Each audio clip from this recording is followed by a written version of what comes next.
नमस्कार, मैं हूं आपके साथ आकांक्षा मिश्रा और आप देख रहे हैं नेशनल पिलर। एक के बाद एक किसानों के साथ हुई दुर्घटना को लेकर बड़े खुलासे हो रहे हैं और अब लखीमपुर खीरी में हुए सबसे बड़े हादसे को लेकर यूपी के गृह राज्य मंत्री अजय मिश्र टेनी अब पूरी तरह से दुनिया के सामने एक्सपोज हो चुके हैं।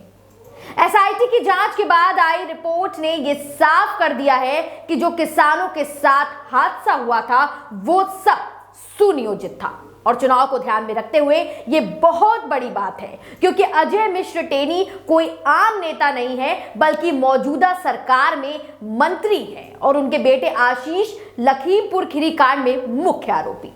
और इसका सीधा प्रभाव यूपी इलेक्शन 2022 में भी पड़ने वाला है, क्योंकि अभी तक ये माहौल कहीं ना कहीं असमंजस की स्थिति पैदा कर रहा था कि लखीमपुर की घटना में गलती किसानों की थी या गलती बीजेपी नेता अजय टेनी के बेटे की। अब 2 महीने बाद सर पर चुनाव है। सभी राजनीतिक पार्टी दमखम के साथ प्रचार प्रसार अभी से कर रही हैं। ऐसे में यह खबर कोई छोटी मोटी तो है नहीं।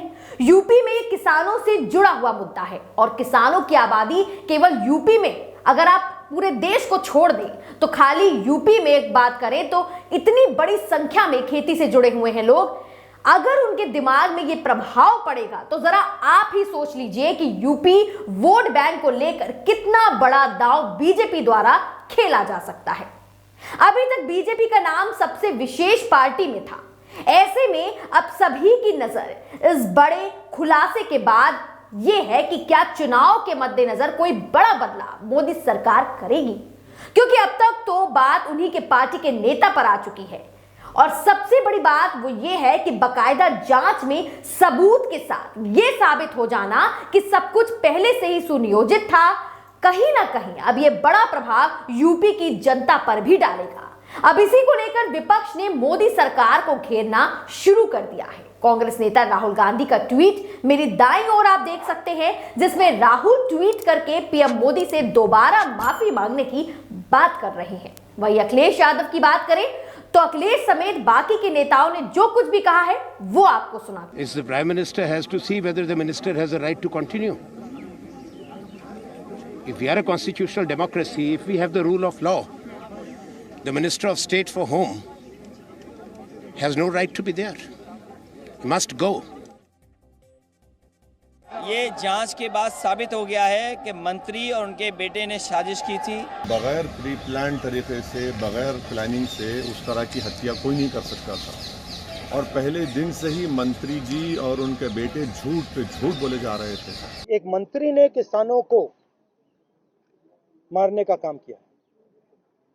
प्रधानमंत्री जानते हैं, उनके साथ उनकी टीम में है। हमने कहा उस समय भी डिस्कशन नहीं होनी थी, उस समय भी हम सबको चुप किया था। हम यहां भी आए थे, हमने कहा था कि देखिए चर्चा करने दीजिए। सच्चाई सबको मालूम है। सच्चाई यह है कि किसानों के खिलाफ 2-3 बड़े पूंजीपति खड़े हैं। 2022 का चुनाव हर पार्टी के लिए बेहद जरूरी है। वोट साधने के लिए नेता क्या कुछ नहीं कर रहे हैं। ऐसे में सिर्फ विपक्षी नेता बल्कि जनता भी मौजूदा सरकार से सवाल जवाब मांग रही है और कल रात से ही जनता के सवालों का सिलसिला ट्वीट के जरिए लगातार शुरू हो चुका है। एक के बाद एक आपको ट्वीट दिखाती हूं कि लोगों ने ट्वीट्स के जरिए क्या कुछ कहा है, मौजूदा सरकार से क्या प्रश्न करे हैं, वो सब देखिए। तो अब ये कह सकते हैं कि इन सब बातों को ध्यान में रखते हुए मोदी सरकार किसी भी कीमत पर रिस्क नहीं ले सकती। 2022 के रिपोर्ट कार्ड में खुद को बेहतर से ज्यादा अच्छा साबित करने के लिए अब हो सकता है कि अब आने वाले टाइम में बीजेपी को अजय मिश्र टेनी को मंत्री के पद से हटाना पड़े और उनकी कुर्बानी देनी पड़े। अगर बीजेपी कोई चुनाव जीतना चाहती है, खासकर पंजाब जैसे प्रांत में या राज्य में अच्छा प्रदर्शन करना चाहती है, तो यह कुर्बानी बीजेपी के द्वारा देनी ही होगी, क्योंकि पीएम मोदी चुनाव की इस घड़ी में किसी भी तरह की कोई कमजोर कड़ी अपने साथ रखना नहीं चाहते। अपने भाषण में वो कह चुके हैं कि यूपी में गुंडे, मवाली और माफियाओं के घर में बुलडोजर चल जाता है और ये सभी योगी राज में संभव है। जरा देखिए पीएम मोदी क्या कह रहे हैं। आज ऐसे माफियाओं पर जुर्माना लग रहा है बुलडोजर चल रहा है। इस वक्त प्रधानमंत्री मोदी काशी के दौरे पर हैं, तो इससे बड़ी खबर तो कोई और बनती ही नहीं है। ऐसे में तमाम न्यूज चैनल्स पर आपने मोदी जी के भव्य और दिव्य काशी दौरे के दर्शन किए होंगे, लेकिन इस खबर को दिखाना या प्राथमिकता देना किसी भी चैनल ने जरूरी नहीं समझा। लेकिन फिर भी यूपी से गुंडागर्दी खत्म करने के लिए योगी जी की पीठ थपथपाने वाले मोदी जी को इस बात की खबर तो लग गई होगी कि उनके मंत्री जी के बेटे ने जो गुल खिलाए हैं उसके चर्चे अब सोशल मीडिया पर सरेआम छाया हुआ है। तो देश के प्रधानमंत्री जी, आपको पूरा देश देख रहा है। क्या आप ऐसे मंत्री को अपने कैबिनेट में झेलेंगे जिन पर प्लानिंग के तहत निर्दोष किसानों को कुचलने का आरोप है? दोस्तों, ये मामला जितना हाई प्रोफाइल है, उसके बाद भी देर से ही सही योगी की पुलिस ने एक्शन तो जरूर लिया है। आरोपियों को जेल में डाला और एसआईटी को जांच की पूरी खुले तौर पर आजादी दी। 2 महीने 12 दिन तक चली जांच के बाद अब सुनिए एसआईटी की रिपोर्ट में क्या क्या खुलासे हुए हैं। 3 बड़ी बातें हैं जो हम आपको समझाते हैं।